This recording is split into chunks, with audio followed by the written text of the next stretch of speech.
এই খেলাধুলাকে কেন্দ্র করে এটা জুয়া একটা স্পষ্ট হারাম। একে কেন্দ্র করে যেখানে পিকনিক খাবে, যে পিকনিক রানবে, যেখানে সে যাবে ওর মধ্যে টাকা দিবে, হিন্দুদের যে ভোগ খাওয়া হয় না, ভোগ বুঝেন তো, তদ্রূপ এরকম ভোগ খাওয়ার মতো স্পষ্ট হারাম। কেননা তুমি তাকে সাপোর্ট করার জন্য ওখানে রান্না করছো, তুমি সাপোর্ট করার জন্য ওখানে খাচ্ছ। প্রত্যেকটা বিষয়কে আপনাকে ইসলামের সাথেই তুলনা করতে হবে। এটা ইসলাম, এটা অন্য কোনো জিনিস নয়। রাসূল সাল্লাল্লাহু আলাইহি ওয়াসাল্লাম ইহুদি খ্রিস্টানদের বিরুদ্ধে এমনভাবে কঠোর বক্তব্য দিতেন, বলতেন যখন ইহুদিরা রাস্তার মাঝখান দিয়ে যাবে, তোমরা মাঝখান দিয়ে যাবে, তাদেরকে এক ধারে ফেলে দেবে, ওরা যাতে রাস্তার সাইড দিয়ে যায়। খ্রিস্টানেরা তো সেম কাজ করে, তুমি রাস্তার মাঝখান দিয়ে যাবে, ওদেরকে একদম রাস্তার ধার দিয়ে হাঁটতে দেবে, তাদেরকে কোনো সুযোগ দেবে না। অথচ এই সুযোগ দিতে দিতে দিতে দিতে এমন অবস্থা হয়েছে আপনি চিন্তা করতে পারবেন না। আমি কেন এই কথা বারবার বলি জানেন? আপনাদেরকে দেখিয়েছি সিলেটের যে জায়গা আছে, আর্জেন্টিনা ব্রাজিলকে কেন্দ্র করে ছুরিকাঘাতে একজনকে হত্যা করে ফেলেছে, ব্রাজিলের সাপোর্টারকে। আর আরেক জায়গাতে 15 বছরের কিশোর এই আর্জেন্টিনা ব্রাজিল করতে করতে পুকুরে গোসল করতে নেমেছে, মেরে দেওয়ার পরে বালু চাপা দিয়েছে একটা জায়গাতে। এটা ঢাকার আদবরে সম্ভবত দেখলাম আর্জেন্টিনা ব্রাজিলের মধ্যে সংঘর্ষ হওয়ার পরে সালিশ বসেছে, 50 জন আহত, ওর মধ্যে একজন কুপি একজনকে হত্যা করে ফেলেছে।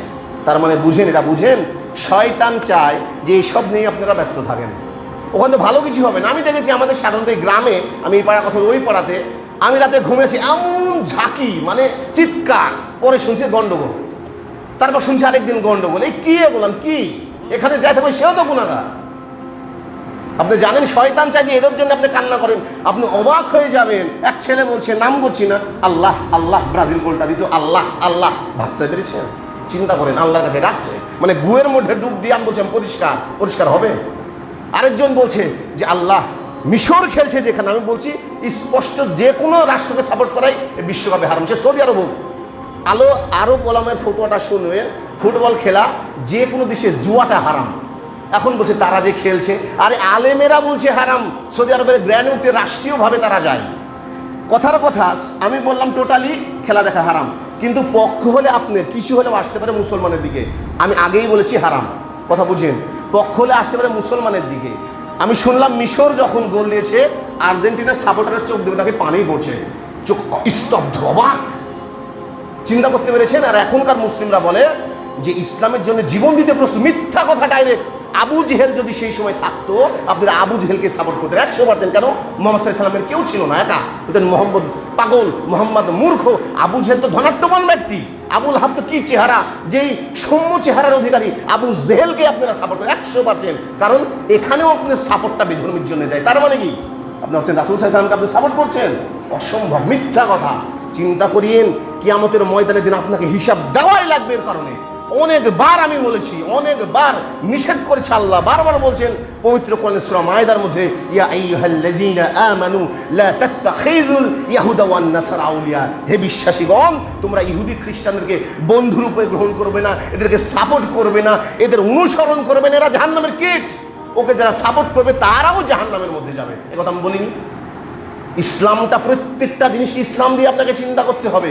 একটা মানুষকে যে অন্যায়ভাবে মারবেন, রাসূল সাল্লাল্লাহু আলাইহি সাল্লাম বলছেন যে ব্যক্তি অন্যায়ভাবে ইহুদি, খ্রিস্টান, বৌদ্ধ, নাসারা যে কোনো মানুষকে যদি হত্যা করে, আল্লাহ রাব্বুল আলামিন বলছেন সমগ্র মানব জাতিকে সে হত্যা করলো অন্যায়ভাবে। এটা ইসলাম। আল্লাহ রাব্বুল আলামিন বলছেন পৃথিবীর যদি 800-900 কোটি লোক একটা মানুষকে অন্যায়ভাবে হত্যা করে, সবাই যদি সমর্থ দেন, আল্লাহ রাব্বুল আলামিন বলছেন ওই 900 কোটি লোককে জাহান্নামে দিতে আমার এতটুকু বাঁধবে না, আমি হলাম ন্যায় বিচারক। আমার কথা মনে হয় বুঝেননি আপনারা? আল্লাহ এইরকম ন্যায় বিচারক, এইরকম ন্যায় বিচারক, কথাটা বুঝেন। সম্মানিত উপস্থিতি, আল্লাহ রাব্বুল আলামিন এমনিতেই বলেননি তো, সূরা আম্বিয়ার মধ্যে বারবার এই কথাই বলছেন, ইখতারাবা লিন-নাসি হিসাবুহুম ওয়া হুম ফি গাফলাতিন মুরিদুন। মানুষের হিসাব নিকাশের সময় দিন দিন ফুরিয়ে আসছে, অথচ মানুষ বেখবর হয়ে থাকছে।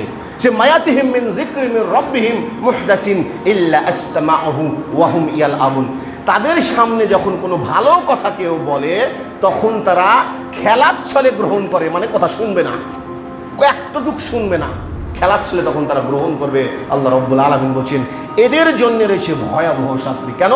সে কর্ণকুহরের মধ্যে কথা পৌঁছে গিয়েছে, সে শোনেনি, অবস্থা বেগতি হয়ে যাবে। কথা মনে করে রাখেন, আমার দায়িত্ব বলার, যদি আপনি নামেন ক্ষতি আপনার, আমার নয়, আমি শুধু আপনাকে বলছি।